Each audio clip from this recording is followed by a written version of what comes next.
You know how some chiropractors quietly run their practices and live low key lives?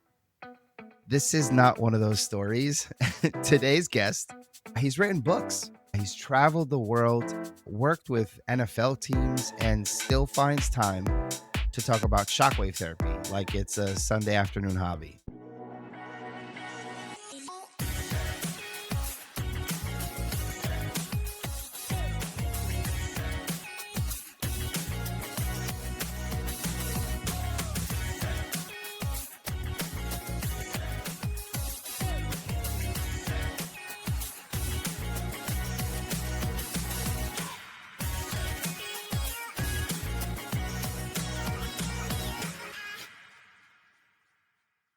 Welcome back to Beyond Adjustments, the podcast that doesn't just crack backs, but cracks open ideas into chiropractic, into healing, into life. I'm your host, Amin Said, and today I'm joined by a man who wears more hats than a clearance bin at Lids. He's a chiropractor, he's an author, he's a speaker, a Minnesota Twins fan. We will forgive him for that. And a former team doc for Denver Broncos, Colorado Crush, and Denver Outlaws, if I'm not mistaken. And if that's not enough, he also golfs. That's the part I love the most because I love to golf, even though I can't golf to save my life. But he writes books like Motion is Lotion and somehow manages to help people actually feel better doing it. He's a man of many adjustments. Dr. J.T. Anderson. Welcome to the show, sir. Thank you so much. It's just an absolute honor to be on your podcast. I've just listened to it for quite a long time now, and I think all chiropractors should check it off on their bucket list to make sure they subscribe. Love it, love it, love it, love it. Yes, thank you for that plug there. Yeah, I have so many more listeners than I actually do subscribers. Where which is fine. We're reaching like such a far reach and such a like a wide reach, and I'm loving it. I'm seeing the feedback, and people are learning and emerging DCs, all that fun stuff. So when veterans and seasoned folks like yourself come on, it just really warms my heart because the knowledge kind of is going to ooze off the screen. So I love that. Thank you again, Dr. JT, for coming on the show. Really. You are so welcome. Before we jump into like kind of all the fun stuff, the shockwaves, the whatever, dry needling, if we even get into that, whatever it is, I want you to take us back a bit. Okay. So you've been in practice for 30 years and you worked with elite athletes, I'm sure a wide gamut of things and different type of patients and people from young to old. How did your career lead from kind of the sidelines of the NFL games to write books about motion and healing? Kind of take us through that journey, please. Well, when I was younger, I would say fifth, sixth grade, I really had a knack of being creative with my writing. Even some of my early teachers had asked me to do some general writing on a character. So I came up with a mouse. His name was Ralph the Mouse, and I created adventures of Ralph the Mouse. He rides a motorcycle. He goes to the beach. He takes a camping trip with his dad. And so all these little short stories, I think I wrote about 10 of them, and maybe there were 12 pages apiece in the younger age. I just always enjoyed being creative, and this kind of overflowed into what I do now, which is generally jump on the computer and write down my thoughts, whether it's journaling or whether it's just teaching. And so I just had a passion at a young age. Honestly, there's a lot of people that take their their try at authoring and writing, and it sounds like it comes naturally to you, like you enjoy doing it. It's definitely a blessing or a gift, yes. And I'm certainly not going to stand here and say I'm the best author in the world, but it's just something that I think we all have a story. Yeah. And if you don't tell your story, nobody can understand it. So you have to tell your story. Yeah. So and let's be honest, right? Being the team chiropractor for the Denver Broncos must have come with a ton of stories, right? I mean, like imagine adjusting under pressure, right? Takes on a whole new meaning, right? When you're in the tunnel at halftime, right? So from your perspective, what's the biggest misconception athletes specifically, or maybe even weekend warriors, right, have about chiropractic care? Well, I think more than anything, people are scared of the crack. They have watched way too many movies, or maybe friends have influenced them to understand that chiropractic can hurt you more than it can help you. And so I think these athletes feel like they've got everything under control using their athletic trainers through therapy and exercise. But once they start realizing that segmental motion or individual motion segments can be adjusted, the door opens up to a possibility of enhanced performance. And so many of those athletes that do start getting adjusted regularly, they just realize, where has this been all my life? Right. So I can't remember. I want to say it was the Journal of Chiropractic Medicine. Um, I was, yes, I do research. Yes, I'm a nerd. Yes, I love chiropractic. No, I'm not a chiropractor, so leave me alone. But it showed that chiropractic adjustments improved even vertical jump height and like functional performance in athletes within like a short window of care. Even right, chiropractic isn't just about pain relief, right? It's about performance. You wrote Outside the Fence and No Bones About It, right? What inspired you to go from kind of cracking spines to cracking the spine of that book? Mhm. Outside the Fence, a father's journey from a coach to a fan really started with me being on the inside with my son when he was playing T-ball. And I was either an assistant coach or a head coach all the way throughout his career up until he made high school team. And then I was given my pink slip, basically saying we no longer are needed. Your services are done. And I found myself having to go on the outside of the fence with those dads that never coached and with the moms. And it was a very hard transition for me. Mm, So 10 other dads poured their heart and souls into the book, and it's just very emotionally encouraging in a lot of different ways. Some stories are very heartbreaking, and some stories are just very, very motivating. The No Bones About It was my second book. It's a memoir of a chiropractor, and it just chronicles my history of about 25 years. Now that I'm in 30 years, I probably will do a second edition. But again, as a chiropractor, it wasn't as though I looked at the yellow pages. If you guys remember what a yellow page book looked like, it was something that I experienced as a young person. At around 10 years old, I started having some back issues, and the book chronicles that and how I got into chiropractic. And it also dives deep into developing power partners for those chiropractors or students coming out of school. Who do I go to attract referrals, and who can I refer to? And then it dives into our forefathers in chiropractic that spent time in jail, to further the mission of chiropractic. And so I think the book is well rounded, and it'll be well received and continue to grow in, the learning and understanding of chiropractic. right. Hey, I got to ask, any chance your next title is like Chiroprac Tales Adjustments Gone Wild? Because I'd definitely pre order that. You know what? I better patent that, market that right now, because that's a fantastic tagline. I love it. That is Write it, fantastic. write it I'm down gonna write before that everybody down. hears it. Yeah, yeah, yeah. Patent that thing or trademark it. All right. So your clinic offers everything from like shockwave therapy. I think you do cupping and dry needling, right? As Yeah, to well. me, cupping and dry needling kind of go hand in hand. Okay. I'm now in Florida. I'm in the villages of Florida. And in Florida, you have to be acupuncture certified. So you have Okay. to have many, many hours. So I can't actually practice dry needling here in Florida. In Okay. Colorado, however, I can practice there. And so right now, the shockwave therapy is one of my go-tos because it delivers acoustic sound waves that break up all of that calcium tension. So if you think about like a salt shaker Hmm. here in Florida, it's very humid. If you Yeah. leave it out for a couple days, that salt just clumps up, and that's what happens to the muscles of our spine and our back. And Yeah. what the acoustic sound waves do is it gently breaks up all of that tissue. In regard to the salt, it basically helps to defragment all of that salt granules. And so, shockwave is kind of, in my opinion, the next step of healing. Gotcha. So, okay, I love that you kind of explain the science, I guess, of how that works. But how does shockwave like how does that therapy really complement chiropractic care? Is it chiropractic care? Is it a post an adjustment? Is it pre-adjustment? Can you get into that a little bit?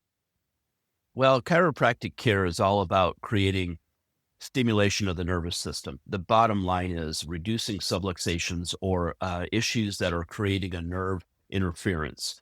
And true chiropractic is all about creating motion to those segments that are fixated or not moving very well to enhance the nervous system to communicate the way God intended it. Shockwave therapy is a physical therapy modality, just like dry needling and cupping, that is not considered chiropractic. It is an outsource or a resource that we can use to enhance healing. So the tissues, the muscles, and the tissues that connect to the spine basically need to be reduced as far as its stress level. Otherwise, the adjustment will not hold, in my opinion. So you have to have a balance of physical therapy, physical modalities. You have to have emotional techniques and nutritional techniques. So all of that work together. Together. Yeah, it's like you're running a health tech lab over there, minus the white coats, of course, and clipboards. But anyway, you've got a whole section on your site dedicated to lumbar decompression. I was kind of reading through that. Can you explain how it works and why so many people kind of suffering from the chronic pain should be paying attention to that? Well, I'm a patient. 20 years ago, I suffered a disc herniation doing some heavy lifting as I was doing some bodybuilding. And a medical doctor actually had the VAX D decompression unit, which is this large, sterile looking table. It was a $150,000 table, from what I was told. It didn't have any movement whatsoever. It was just literally a platform. And I basically did about 12 sessions within a month because of the herniations. He said, look, you're in a process now where if we don't take care of this naturally, you're going to end up with surgery. We're going to have to remove that herniated disc. And so through that month period of time, I started noticing the reduction of my pain. And I truly felt like, wow, I need to figure out a way to bring decompression into my practice. And I was introduced to the Chattanooga tables, which were basically a great starting point for me for both the neck and the lower back. And then I am actually a teacher for the KDT technique, which is a Kennedy decompression technique. And so I teach all over the country on decompression and the Okay. benefits of it. So again, it goes hand in hand with chiropractic. Mm. Um, awesome. So for someone walking into uh, your office, doc, my shoulder shot, or my, I don't know, my lower back feels like it's on fire, or whatever it is that they walk in with. Like, how do you kind of take the time to evaluate that specific situation? Like, I know you can't, um, I know you can't do any dry needling right now to where you're at, but let's say they walk in and you're like, okay, whether after they tell you what's going on, whatever the pain is, do you immediately kind of jump into solutioning? Like, how do you approach that? Do you just say, okay, you need needling, cupping, and an adjustment, or all three? Or what's your approach to kind of assessing that situation? Well, one of the things that I do, kind of as a resource, is I coach chiropractors and students. And what you want to do is make 80% about that first visit, about that particular person. You want to let them tell their story. You want to find Mm, out their touch points. Is what are they having difficulties doing, and how do they see themselves? Let's say in 5 years. If you start really taking over the conversation and making it more about you, then they're going to lose trust in you very quickly. So what I like to do is let them speak and talk. And I basically use the Socratic approach. Why do you think this problem happened? What are you doing at home that's creating this problem? And let them basically answer their own questions, be their own doctor. So it's amazing when you just sit back and listen for 5 to 7 minutes, and then you lead them if they go off on a tangent on how to redirect them. But your goal, I think, in that first visit as a chiropractor is to make sure that you're addressing, first of all, can they trust you? Am I in the right place? The second visit is really designed to understand how long will it take and how much will it cost. If you can address those four principles, that patient will go from a seeker, somebody that is seeking care, figuring out is chiropractic something beneficial.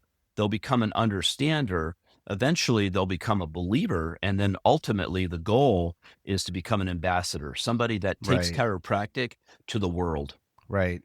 I want to talk about your blog a little bit.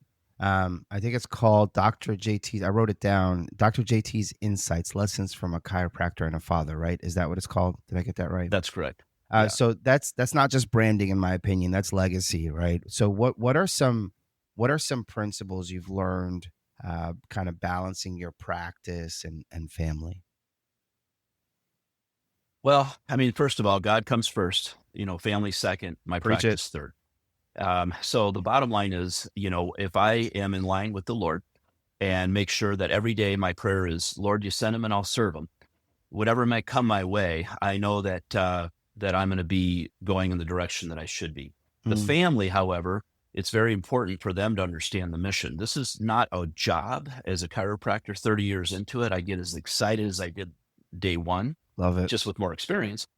And they realize that, when I put on a hat every day, and I basically have Doc JT hat that I put on before I enter the office, and then I take it off, and then I'm just JT, the father, the playful guy, pickleball, golf, etc. But I Yeah. think you have to have a purpose. When you walk into your office, you leave everything behind as much as you possibly can, because your patients deserve your attention. If you're Yeah. not having the attention focus, they're going to feel it right away. You're a barometer. And so there's a difference between a thermometer and a thermostat, Mm, right? So, a thermostat is something you set it and you leave it there, 72 degrees. If you're a thermometer and you're hot and you're cold, your staff is going to feel it. Your yeah. patients are going to feel it. Yeah. It's not a great environment. Yeah. Yeah. No, I love that. I love that analogy. Actually, definitely not the first time I've heard it either. I think we should be that in our homes, in our businesses, in our friendships, in our every area of our life. Because I feel like if we just allow kind of the external to affect us, and then we become reactive, it's just not healthy for us, like first, and then for the people around us. And I also believe, like, as leaders in every area of our life, I don't care if you're a child, a man, a woman, doesn't matter.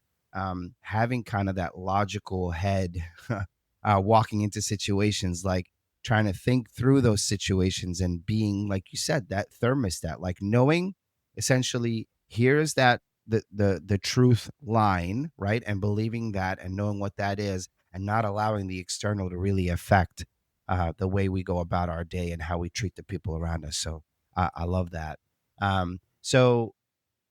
So you worked with high performing adults, athletes, right? And then you got vulnerable kiddos, right? How do you adjust your approach when you're helping a pro athlete versus helping a parent in pain, or a child who just doesn't know what's going on, they can't sleep through the night, or whatever the case may be? Well, doctor means teacher, and patient means to learn or to suffer. And so I look at every single person that I encounter, whether I can help them or not, is somebody that I can reach to a certain level. And if I can't help them, I try to make sure that I have a team that can. And Mm, it really bodes well when you have a good referral source. So if you think about a tree that has, like an aspen tree in Colorado, has all of these different uh, basically tentacles that reach down into the earth. You mm, have to have different power partners and people that you can refer to directly. And so I never want to stand in front of somebody and say that I am the cure all be all. I want to let them know that you made the right decision by coming into the office, and we will find help that you need, whether we can help you or we can recruit others. So that's ultimately what I look at every single day. nice. I mean, both might whine and need snacks like halfway through the visit, but one probably gets paid more. Anyway, so you're I want to talk about your writing for a second, because you're passionate about writing. Do you find that storytelling, kind of whether through blogs, books, obviously podcasts, actually helps patients heal? Like, there's something about narrative, right, that gives people permission to believe in recovery again. No? Oh, absolutely. And again, if you look at it, many of our patients, even including myself, we're all sheep. And sheep, as you probably well know, are fairly dumb animals. They need to have a shepherd. They could see, they could be thirsty, and they could see a running brook of water that will refresh them. But because they're scared of that rippling effect, they Mm, may die of dehydration. I think our patients are the same way. They're looking for answers, and chiropractic is exploding people understand that medications are masking the symptoms in most cases. Obviously, there's some need for that as well. Sure. But patients are looking for alternatives because they understand that their body is their temple. And whether they like it or not, what they do right now will affect them 10, 20, and 30 years later. So Mm. our job as chiropractic physicians is to educate them. Some will, some won't. So what? You have to figure those 3 steps right there. Yeah. Yeah. That's good. That's good. Well, I've really been enjoying our conversation, by the way, up until now. You're one of few doctors that I've had on that are very precise when it comes to your answers. You can articulate well and quick, so I love that. I don't think I've gotten through a show this fast before. Thank you, thank you for knowing what you know and being able to articulate so quickly. All right, so I want to jump into the business, the growth, the chiropractic's future. Um, little disclaimer here. This is where I geek out, so sometimes I have to be reined in a little bit, just because I love the aspect of the growth. It's what I do, right? Obviously, but running a multi-service practice for nearly 3 decades, that's not a small feat, like at all. Like it's nothing to just be like, oh yeah, he ran a practice for 30 years. But what's been your biggest lesson about, because you got to stay relevant, right? You got to stay consistent. Consistency is key in everything we do. Um, like what's the biggest lesson that kind of about staying relevant, consistent, and really inspired in today's healthcare landscape? Well, that's a great question. It brings back a lot of memories. I remember first coming out of school, Parker University. At that time, it was Parker College of Chiropractic in Dallas, Texas. Mm, And I just remember thinking to myself, all of those inactive folders, because back in the day, you have to have folders. I was going to try to have a very minimal amount.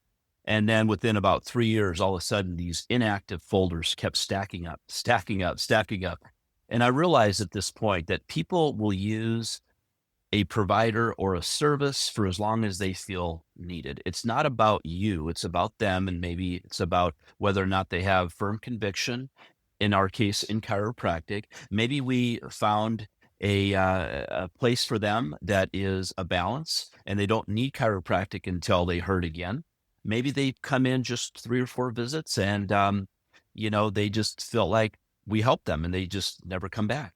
Well, we always want to keep the door open for them. But those patients that are ambassadors, the ones that come in bi-monthly or monthly, year after year, and I could tell you so many of these wonderful practice members of mine that I call family, I don't have to let them know when I want to see them again. Their mm, body already intuitively understands that. yeah. My direction, though, is not to talk about the weather or the Minnesota Vikings or, things outside of chiropractic. I feel like if I have a 10-minute session with someone, they deserve 80% of it about chiropractic.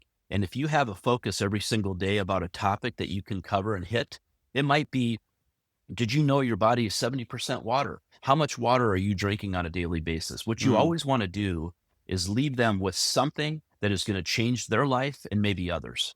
okay. So a couple follow-up questions there. Your answer was very geared towards um, the patient. I love that, first of all, because that gets lost sometimes, right? It becomes about business, but there is a business aspect. There's a marketing aspect, right? You've been in business, you've been doing this for 30 years. So two follow-up questions. One, what are some of the most successful marketing tactics that you used over the years, that you would advise an emerging DC to use today in today's kind of landscape? And then two, what's something that you would stay away from and never do again? Okay. Well, first of all, I would always have a coach. I did not have a chiropractic coach for the first 15 years of my practice. There was a lot of errors that I made that I could have easily resolved. I think even the students out there, which I do coach students as well, they need to have a mentor and they need to have somebody that they can communicate with outside of their peers or family. Hmm. That would be the first thing is you always have to have somebody that is, in my world, we call them Pauls.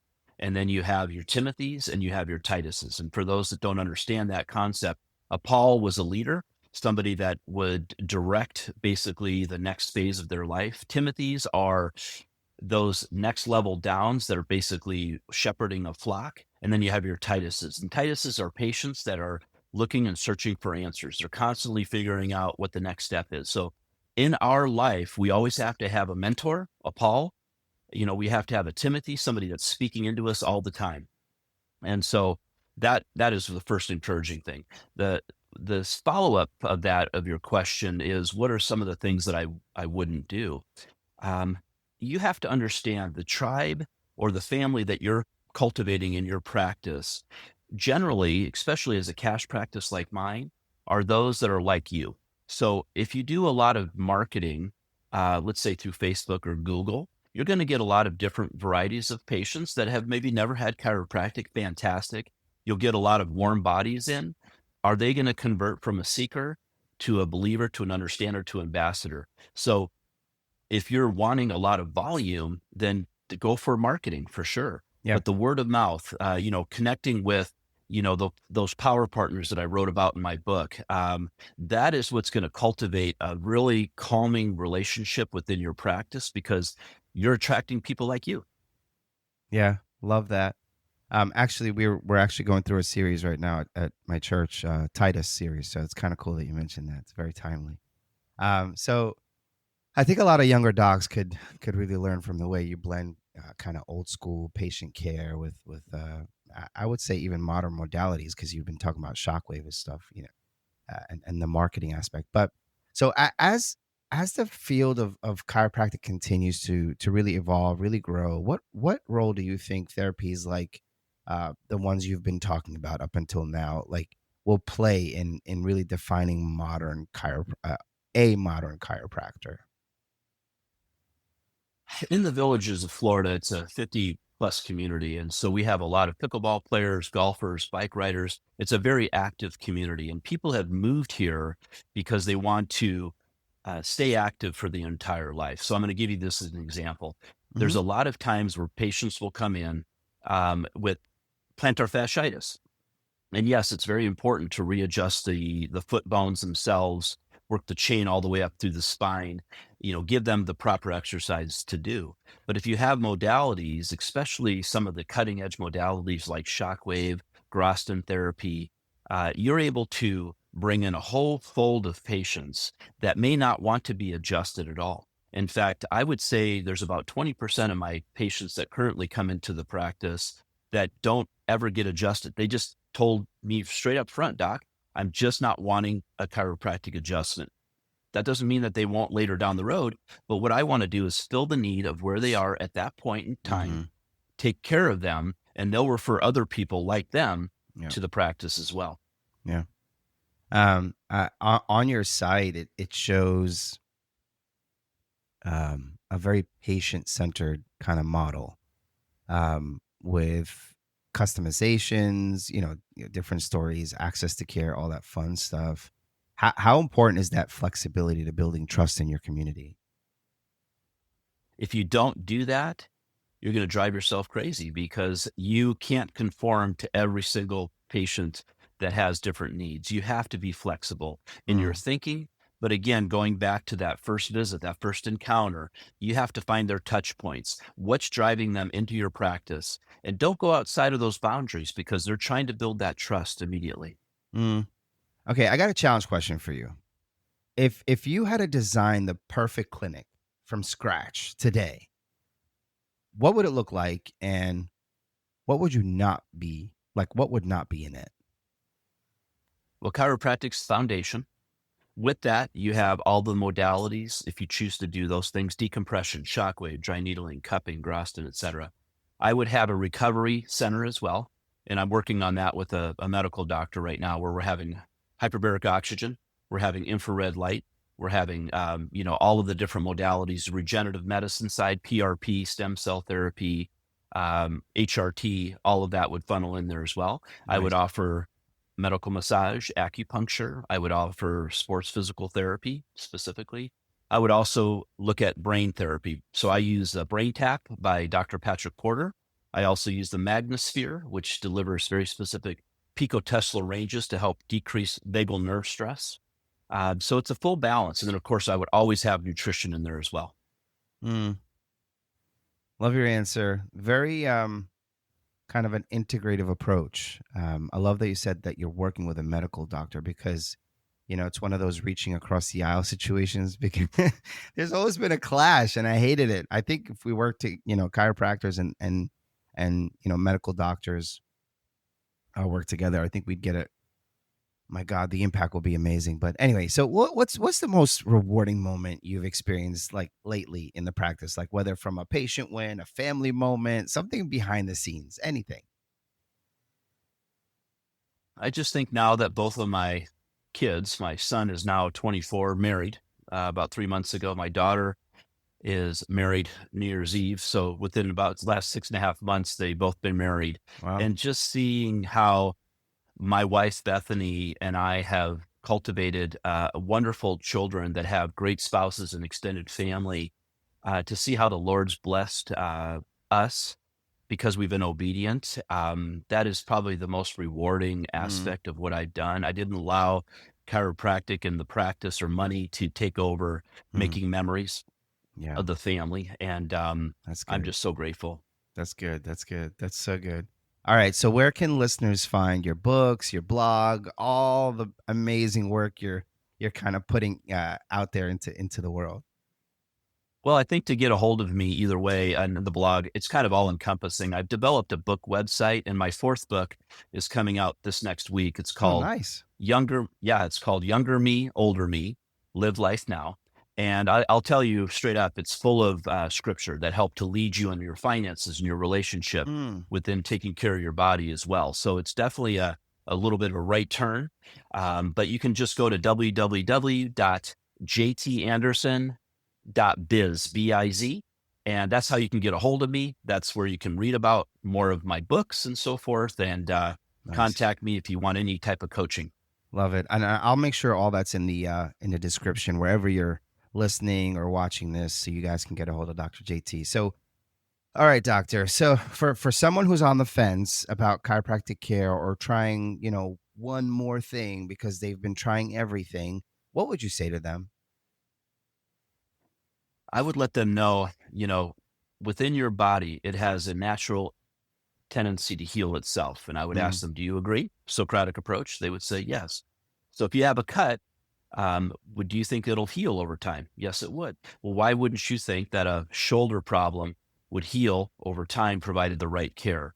So the whole idea is leading questions, allowing them to be able to understand that they can help themselves if they allow their eyes to be open. mm. Okay, so I got to tell you, full transparency here. It me being one of those people that was on the wrong side of the fence at one point, hearing that it's great in theory. How could you make that a little more practical for somebody that's completely against chiropractic? Again, I would probably ask them, based on what you're telling me, your symptoms, you told me you've got headaches, you've got inflammation, you don't sleep well at night. Why are you having these problems? I'd break that down, even in a casual conversation. And Right. then I would ask them simply, where do you see yourself in 10 years if you didn't address this issue? Hmm. Allow them to kind of feed me with that. See And then I would let themselves. them know, Yeah. what have you done for these type of symptoms? I'm trying to do about a 2-minute elevator speech with them because Hmm. I'm busy. I have to look at it and say, I can only shepherd a certain amount of people. If I Yeah. keep getting these bumps back and forth, that might Yeah. not be the right patient for me at the moment. That makes sense. Yeah. That's what I wanted to hear because I want emerging DCs to hear that you're not going to convince everyone that chiropractic care is an answer to anything. You're going to convince no one, if I'm being completely honest. But what you are going to do is you're going to come across people that have kind of been, let's say, eased into that the understanding and the mindset of what chiropractic care actually is. those are the people that you're going to be able to not just treat, but have the most success with. Because if their mind is not there, if they're just showing up to get cracked and prodded, they're honestly not going to see the benefit of it. Even if they're there, maybe they might see 10%. But if their mindset shifts and they actually understand what chiropractic care is, that's a completely different story, because our mind is so powerful and it can really play a huge role in our healing story. All right. One final challenge question for you, Dr. JT. If you had to leave the audience with one spine tingling truth about living well, it doesn't even have to be clinical. What would it be? What you have to understand is where you are. I'll be 57 on July 4th. All right. My life has gone by very, very quickly. It Sure. really has. And I must say, it's been a great adventure, ups Mm, and downs. Obviously, been very blessed with the many things. right. Where do I see myself in 20 years when I'm 77? I am doing everything possible, my younger self, to take care of my older self. I That's good. realize that I have an obligation. I've seen, tragedies within my own family, extended family with dementia and so forth. Yeah. I don't want to be that person. Yeah. So I'm going to do everything possible. And I would encourage each and every listener to look at what you're putting into your body will affect you down the road, especially Sure. if it's in an extreme. So take care of it, get adjusted regularly, take care of your nutritional and your mental health, and we'll see you on the other side. Yeah, I love that, man. And honestly, I think we all have that person in our life or persons that we don't want to be from a health perspective. Unfortunately, it is unfortunate, but yeah, let's shoot for something different, something greater, something sustainable, right? Yeah. Well, Dr. JT, thank you so much for being on the show today. I had a blast, man. I did too, and thank you, and thanks for everything that you're doing for the chiropractic community and Yes, sir. for bettering us. I really appreciate it. Yes, sir. Absolutely. It is my pleasure, my honor. I honestly just want to show people what chiropractic care has done for me personally, for my kids, and their journey. I'm actually looking to do a podcast episode where I interview my kiddos so they can kind of share their story as well. So I think I'm going to do that here soon. But folks, that's a wrap, right, on this episode of Beyond Adjustments. Again, this is the podcast where we believe healing is personal, performance is possible, and yes, motion is lotion. Big thanks to Dr. JT Anderson for sharing his story, his wisdom, and his Minnesota sports loyalty. We didn't touch on that for a reason. I'm just saying. But we'll try not to hold that last one against him. And if today's episode gave you hope, clarity, or just made you laugh, go ahead and subscribe, share it with a friend, and maybe pick up one of Dr. JT's books. Again, I'll have that information in the description for you. So, healing doesn't just happen in the clinic, it happens when we tell better stories. Until next time, thank you, folks, for listening. Love you all.